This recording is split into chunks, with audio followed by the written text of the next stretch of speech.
Hello every one, ഞാൻ doctor Bipin Jose, specialist in pulmonology, diabetology and critical care. നിങ്ങൾക്ക് sugar ഉണ്ടെങ്കിൽ യാതൊരു മരുന്നും കഴിക്കാതെ തന്നെ ഒരു 50 milligram per decilitre blood sugar level ഒന്ന് കുറയ്ക്കണം എന്നുണ്ടോ? ഇൻസ്റ്റൻ്റായി. പലപ്പോഴും ഷുഗർ രോഗികളിൽ പിറ്റേ ദിവസം എന്തെങ്കിലും സർജറി ചെയ്യേണ്ടവർക്ക് കാട്രാക്റ്റിൻ്റെ സർജറിയോ അല്ലെങ്കിൽ ബോൺ റിലേറ്റഡ് ആയിട്ടുള്ള എന്തെങ്കിലും പ്രോബ്ലംസിനുള്ള സർജറിയോ ഒക്കെ ചെയ്യേണ്ടപ്പോൾ എത്ര ഇൻസുലിൻ കൂട്ടിക്കൊടുത്തെന്നാലും, എത്ര ഭക്ഷണം കുറച്ച് കഴിച്ചെന്നാലും, എത്ര മരുന്നുകൾ അഡീഷണൽ ആയിട്ട് ആഡ് ചെയ്തെന്നാലും ഈ ബി പിയും ഷുഗറും ഒന്നും കുറഞ്ഞു വരാതിരിക്കും. അങ്ങനെയുള്ളവർക്ക് അങ്ങനെ മാത്രം ഷുഗർ ഒന്ന് കുറയ്ക്കാനായിട്ട് ഒരു പ്രത്യേക തരം എക്സസൈസും ഡയറ്റുമാണ് ഞാനിന്ന് നിർദ്ദേശിക്കുന്നത്. വെറും 3 മിനിറ്റിൽ ഷുഗർ നമുക്ക് കുറയ്ക്കാം. പക്ഷേ ഇത് ഡോക്ടർമാരെ പറ്റിക്കാൻ വേണ്ടി ഫാസ്റ്റിംഗ് ബ്ലഡ് ഷുഗർ ഒന്ന് കുറച്ച് കാണിക്കാൻ വേണ്ടി മാത്രമാകരുത് കേട്ടോ. അതായത് എല്ലാ ദിവസവും നമുക്ക് പ്രാക്ടീസ് ചെയ്തെന്നാൽ നമ്മുടെ ഡയബറ്റീസ് അത്ര കണ്ട് കൺട്രോളിലാക്കാനായിട്ട് നമുക്ക് സാധിച്ചേക്കും. ഇതിന് വേണ്ട വ്യായാമത്തിൻ്റെ ഒരു പേരാണ് HIIT അഥവാ ഹൈ ഇൻറ്റൻസിറ്റി ഇൻ്റർവൽ ട്രെയിനിങ് എന്ന് പറയുന്ന ഒന്ന്. രണ്ടാമത് ഇതിൻ്റെ ഡയറ്റാണ്. ഇതിന് കഴിക്കേണ്ട പ്രത്യേക തരത്തിലുള്ള കുറച്ച് ഭക്ഷണ കാര്യങ്ങൾ. ഇത് രണ്ടും നമുക്ക് ഇന്നൊന്ന് ഡിസ്കസ് ചെയ്യാം. ഈ HIIT എന്ന് പറയുന്നത് ഹൈ ഇൻറ്റൻസിറ്റി ഇൻ്റർവൽ ട്രെയിനിങ് എന്ന് പറയുന്ന സംഗതിയിൽ നമ്മൾ ഉൾക്കൊള്ളിച്ചിരിക്കുന്നത് ഒരു 30 സെക്കൻഡ് നേരത്തേക്ക് നമ്മുടെ ഹാർട്ട് റേറ്റ് ഒരു 140 എങ്കിലും വരെ ഉയരുന്ന രീതിയിൽ നല്ല ഇൻറ്റൻസിറ്റിയിലുള്ള ഒരു വർക്കൗട്ടാണ്.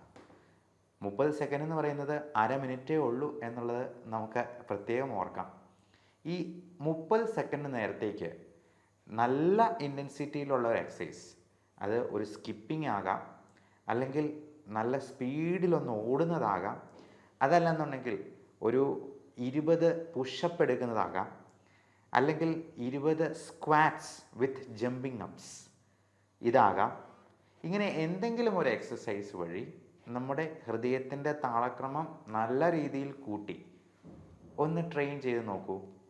അതിനുശേഷം ഒരു 10 മിനിറ്റ് കഴിഞ്ഞ് നമ്മുടെ ഷുഗർ ലെവൽ ഒന്ന് നോക്കിയെന്നാൽ ഉറപ്പായിട്ടും ഒരു 50 മില്ലിഗ്രാംസ് പെർ ഡെസിലിറ്റർ എങ്കിലും കുറഞ്ഞിരിക്കും. അതായത് ഒരു 200 ഷുഗർ ലെവൽ ഉള്ളവർക്ക് ഒരു 150 ആക്കാൻ പറ്റും എന്ന് സാരം. അപ്പോൾ നമുക്ക് ഈ സർജറിക്ക് മുൻപായിട്ട്, നമുക്ക് ഓപ്പറേഷന് മുൻപായിട്ട് ഷുഗർ ലെവൽ ഒന്ന് നോർമൽ ആക്കിയെടുക്കാൻ ഒരു വിധത്തിലും സാധിക്കുന്നില്ല എന്നുണ്ടെങ്കിൽ, പ്രത്യേകിച്ചും കാട്രാക്ട് സർജറി പോലുള്ള കാര്യങ്ങളിൽ നമുക്ക് ഈ രീതി ഒന്ന് ഉപയോഗിക്കാവുന്നതാണ്.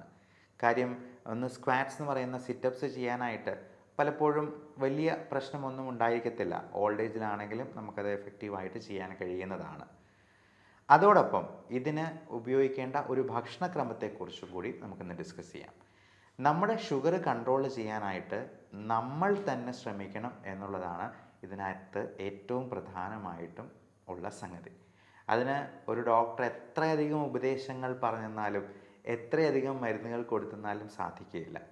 അതുകൊണ്ട് തന്നെ ഷുഗർ 99% കൺട്രോൾ ചെയ്യാനായിട്ടുള്ള ഒരു വഴിയും കൂടി ഞാൻ ഇതിൻ്റെ കൂടെ പറഞ്ഞു കൊള്ളട്ടെ. അതിന് നമ്മൾ ഇംഗ്ലീഷിലൊരു പേര് വിളിക്കും self monitoring of blood glucose എന്ന്. അതായത് നമ്മുടെ ബ്ലഡ് ഷുഗർ ലെവല് നമ്മൾ തന്നെ ഒരു ഗ്ലൂക്കോമീറ്റർ വെച്ച് നോക്കി എഴുതി വയ്ക്കുന്ന ഒരു രീതി. അതൊരു ഡയറിയിൽ തന്നെ ഒന്ന് എഴുതി വയ്ക്കുന്നത് നന്നായിരിക്കും. ഡേറ്റും ടൈമും ഷുഗർ ലെവലും ഒരു വരിയായിട്ട് തന്നെ കോളം വരച്ചൊന്ന് എഴുതി സൂക്ഷിക്കുക. അത് രാവിലെ ഫാസ്റ്റിങ്ങിലുള്ള ബ്ലഡ് ഷുഗർ നോക്കാം. PPBS, അതായത് ഭക്ഷണത്തിന് ശേഷം 2 മണിക്കൂർ കഴിഞ്ഞിട്ടുള്ള ഒരു ബ്ലഡ് ഷുഗർ ലെവല്, അതോടൊപ്പം 8 മണിക്കൂർ കഴിഞ്ഞിട്ട് 2 തവണയായിട്ടും കൂടി ഒന്ന് നോക്കുക. 3-4 ദിവസം നോക്കുമ്പോൾ തന്നെ നമുക്കിതിൻ്റെ ഫ്ലക്ച്വേഷൻ കൃത്യമായിട്ട് മനസ്സിലാക്കാനായിട്ട് സാധിക്കും. അപ്പോൾ അത് ഭക്ഷണത്തിൽ മാറ്റം വരുത്തിയും എക്സസൈസ് കൂട്ടിയും നമുക്ക് ആ ഷുഗർ ലെവൽ നോർമലൈസ് ചെയ്യാനായിട്ട് കഴിഞ്ഞേക്കും. അതിന് പറ്റിയില്ല എന്നുണ്ടെങ്കിൽ തീർച്ചയായിട്ടും നമുക്ക് മരുന്നുകൾ കഴിച്ചുകൊണ്ട് തന്നെ അത് നിയന്ത്രണത്തിൽ കൊണ്ടുവരാനായിട്ട് പ്രത്യേകം ശ്രദ്ധിക്കണം. ഇനി ഇതിന് കഴിക്കേണ്ട ഭക്ഷണക്രമത്തെ പറ്റിയും പറയണമല്ലോ. അപ്പോൾ നമ്മൾ ഈ സർജറിക്ക് മുമ്പോ അല്ലെങ്കിൽ ഈ ബ്ലഡ് ഷുഗർ ലെവൽ നമുക്ക് നോർമൽ ആക്കേണ്ട അത്യന്താപേക്ഷിതമായ ഈ സാഹചര്യത്തിലോ നമുക്ക് തലേ ദിവസം ചോറ് പോലുള്ള ഭക്ഷണ സാധനങ്ങൾ അധികം കഴിക്കരുത് എന്ന് പ്രത്യേകം ഓർമ്മിക്കുക. ചോറാണെങ്കിലും ചപ്പാത്തി ആണെങ്കിലും മൈദ കൊണ്ടുണ്ടാക്കിയ പൊറോട്ടയാണെങ്കിലും എല്ലാം ഷുഗർ ലെവൽ കൂട്ടുന്നത് തന്നെയാണ്. ചോറിന് പകരം ചപ്പാത്തി കഴിക്കുന്നത് കൊണ്ട് അതൊരു 5 or 6 ചപ്പാത്തി കഴിച്ചെന്നാൽ ചോറ് കഴിക്കുന്നത് പോലെ തന്നെ ഷുഗർ ലെവൽ കൂടാനിടയുണ്ട്. നല്ല തവിടോട് കൂടിയ കാർബോഹൈഡ്രേറ്റ്സ് എന്തെങ്കിലും കഴിക്കുന്നതാണ് ഷുഗർ രോഗികൾക്ക് ഏറ്റവും നല്ലത്. ഈ പറഞ്ഞതുപോലെ സർജറിക്ക് തൊട്ട് തലേ ദിവസം നമ്മൾ കാർബോഹൈഡ്രേറ്റ്സ് ഒന്നും അടങ്ങിയത് അധികം കഴിക്കരുത് എന്ന് പ്രത്യേകം മനസ്സിലാക്കുക. പകരം നമുക്ക് നല്ല പ്രോട്ടീൻ റിച്ച് ആയിട്ടുള്ള ഒരു മുട്ടയുടെ ഓംലെറ്റോ 1-2 എഗ്ഗ് കഴിക്കുന്നത് കൊണ്ടും അതിന് കുഴപ്പമില്ല. അതേപോലെ നട്ട്സ്, അത് കാഷ്യൂ നട്ടോ ബദാമോ അല്ലെങ്കിൽ മുളപ്പിച്ച പയറോ കഴിക്കാവുന്നതാണ്. നല്ല പ്രോട്ടീൻ റിച്ച് സോഴ്സസ് ആയിട്ടുള്ള ചണവിത്തുകൾ പോലുള്ള സാധനങ്ങൾ നമുക്ക് വിപണിയിൽ നിന്ന് അവൈലബിൾ ആണ്. ഫാറ്റ് തീരെ കുറഞ്ഞിട്ടുള്ള ചീസ് അല്ലെങ്കിൽ ഡയറി പ്രോഡക്ട്സ് ഒക്കെ നമുക്ക് ഷുഗർ കുറച്ച് നിർത്താനായിട്ട് കഴിക്കാവുന്നതാണ്. അതോടൊപ്പം ക്യാരറ്റ്സ്, പ്രത്യേകിച്ചും ബേബി ക്യാരറ്റ്സ് എന്ന് പറയുന്ന, അല്ലെങ്കിൽ ബെറീസ്, അല്ലെങ്കിൽ ടൊമാറ്റോസ്, ഇങ്ങനെ അടങ്ങിയിട്ടുള്ള സാധനങ്ങൾ, അധികം മധുരമില്ലാത്ത പഴങ്ങൾ, പച്ചക്കറികൾ, സാലഡ്, യോഗട്ട് അല്ലെങ്കിൽ തൈര്. പാല് കുടിക്കുന്നത് പക്ഷേ ഷുഗർ കൂട്ടാനിടയുണ്ട്. പാല് എന്ന് പറയുന്നത് ഷുഗർ രോഗികൾക്ക്, പ്രായമായവർക്ക് പ്രത്യേകിച്ചും നല്ല ഒരു ഭക്ഷണമല്ല എന്നുള്ളത് മനസ്സിലാക്കുക. നമ്മൾ പാലും മുട്ടയും എന്ന് ഒരുമിച്ച് പറയുന്ന ഒരു കാര്യമാണെങ്കിൽ പോലും ഈ പാലിൽ കുട്ടികൾക്ക് മാത്രം എഫക്റ്റീവായിട്ട് ദഹിപ്പിക്കാവുന്ന ഒരു ഭക്ഷണ വസ്തുവാണ് എന്നുള്ളത് മനസ്സിലാക്കുക. എന്നാൽ തൈര് അതുപോലെയല്ല. അത് ഫെർമെൻറ്റ് ചെയ്യുമ്പോഴേക്കും അതിൽ നമ്മുടെ കുടലിന് ആവശ്യമായിട്ടുള്ള ലാക്റ്റിക് ആസിഡ് ബാസിലസും കൂടി ചേർന്നാണ് വരുന്നത്. അതുകൊണ്ട് തന്നെ നമുക്ക് തൈര് കൂടുതൽ കഴിക്കുന്നത് കൊണ്ട് കുഴപ്പമില്ല. പക്ഷേ തൈരിനോട് അലർജിയോ കഫക്കെട്ട് പോലുള്ള പ്രശ്നങ്ങളോ ഉള്ളവർക്ക് തൈരും ഒത്തിരി കൂട്ടുന്നത് അഭികാമ്യമായിരിക്കത്തില്ല. അതുപോലെ തന്നെ മോര് പോലത്തെ സാധനങ്ങൾ. അപ്പോൾ കഴിക്കാവുന്ന ഭക്ഷണങ്ങൾ എന്തൊക്കെയാണ് എന്നുള്ളത് നോക്കി സർജറി പോലുള്ള വളരെ അത്യന്താപേക്ഷിതമായിട്ടുള്ള കാര്യങ്ങളിൽ നമുക്ക് ഷുഗർ ലെവൽ കുറച്ച് നിർത്താനായിട്ടാണ് ഞാൻ ഈ പറഞ്ഞ രീതി അവലംബിക്കാവുന്നത്.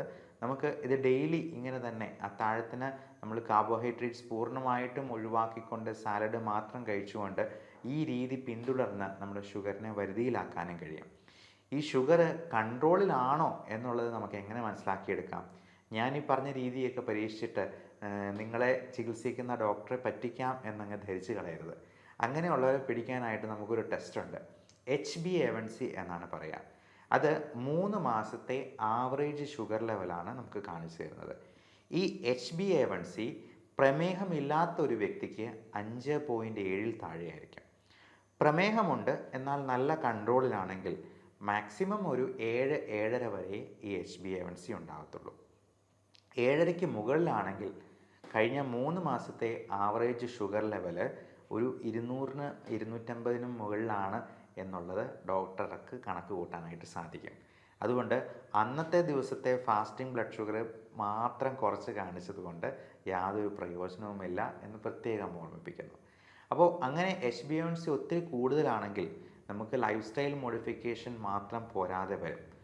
അല്ലാത്ത ആളുകൾക്ക് ഒരു 7ൽ താഴെ തന്നെ ഷുഗർ ലെവൽ HbA1c കുറച്ച് നിർത്തിയിട്ടുള്ള ഷുഗർ ലെവലുള്ള ആൾക്കാർക്കാണെങ്കിൽ നമുക്ക് ലൈഫ് സ്റ്റൈൽ മോഡിഫിക്കേഷനിൽ തന്നെ മുൻപോട്ട് പോകുന്നതിൽ യാതൊരു തകരാറുമില്ല. പക്ഷെ അതിന് മുകളിൽ ഷുഗർ ഉള്ളവർക്ക് നമുക്ക് തീർച്ചയായിട്ടും അതിന് ആവശ്യമായ മരുന്നുകളും ചിലപ്പോൾ ഇൻസുലിനും ആവശ്യമായിട്ട് വരും.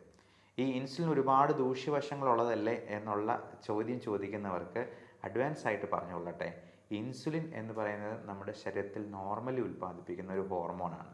അത് കുറഞ്ഞു പോകുന്നത് കൊണ്ടോ അല്ലെങ്കിൽ അതിനെ നമ്മുടെ സെൽസിനെ എഫക്റ്റീവായിട്ട് യൂട്ടിലൈസ് ചെയ്യാൻ പറ്റാതെ വരുന്നത് കൊണ്ടാണ് നമുക്ക് ഷുഗർ കൂടുന്നതും ഡയബറ്റീസ് എന്ന് പറയുന്ന അവസ്ഥാവിശേഷം ഉണ്ടാകുന്നതും.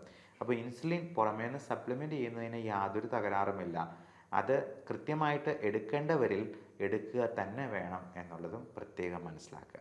അപ്പോൾ ഈ ഇൻഫർമേഷൻ നിങ്ങൾക്ക് ഉപകാരപ്രദമെന്ന് തോന്നുന്നെങ്കിൽ പ്രമേഹ രോഗികളായിട്ടുള്ള നിങ്ങളുടെ ബന്ധുക്കൾക്ക് അയച്ചു കൊടുക്കുക, ഷെയർ ചെയ്യുക.